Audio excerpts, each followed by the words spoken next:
gold microneedling roller, which I have here. As you see, it comes with this nice little silicone holder, and I always let patients know the best way to clean it right before you use it is to get some plain old witch hazel.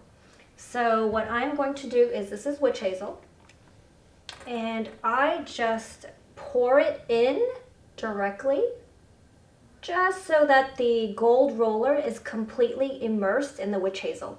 This will just ensure that before you are using it on your skin, that it's completely clean. That is the most important thing. So I'm going to let the witch hazel stay in contact with the gold roller while I wash my face.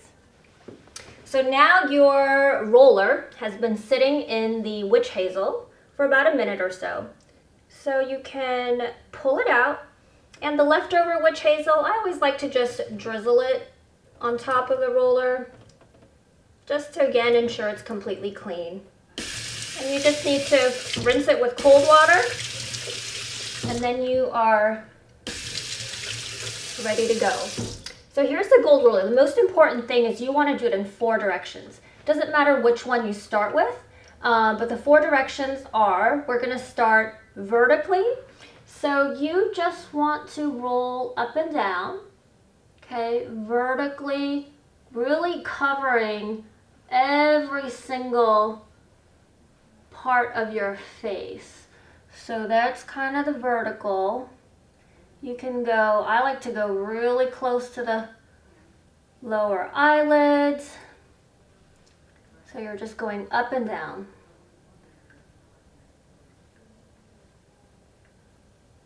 So again, this is the vertical direction. Up and down everywhere. Okay. I also like to do the neck. So for the neck, you also are doing the vertical motion.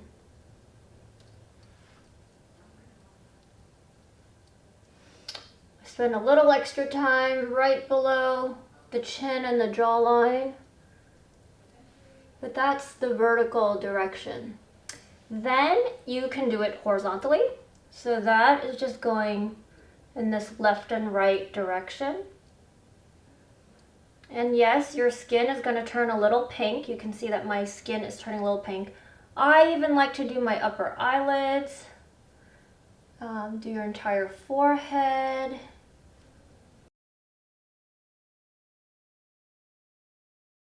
I like to get the corners of the nose, the sides of the nose, all really important areas. And of course, in the neck, you don't want to neglect the neck, horizontally again. And like I said, it's normal for your skin to turn pink. Next, it's the diagonal direction. So you can go diagonally this way first or that. Most important thing is that you do both. So I'm going to start this way. So I'm going diagonally this way.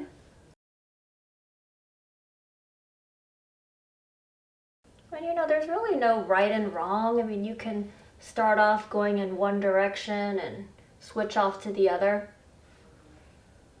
The whole point is just that you are actively microneedling in as many directions as you can. Now I'm going to microneedle the other way. And you know, right here in the nasolabial fold area, I like to spend a little bit of extra time. This is an area that we all don't like, so can do some extra passes there. But again, we are doing diagonal in all directions. Sometimes I'll just combine it. Like I said, the most important thing is, doesn't matter if you do horizontals and diagonals and verticals. See how I'm just making X's?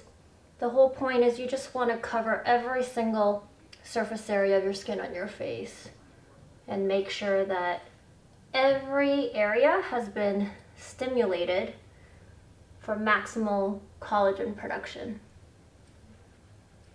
And once you feel like you've done a really good job at getting at all the areas on your face, and again, like I said, I really like to focus right under here.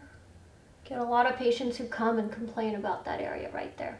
Okay, then you're done. With the microneedling roller after that, I just clean it with cold water and I put it back to dry. I kind of lay it flat this way to dry because I know I'm going to clean it with witch hazel every time right before I use it just to ensure it's clean. Hopefully that was simple.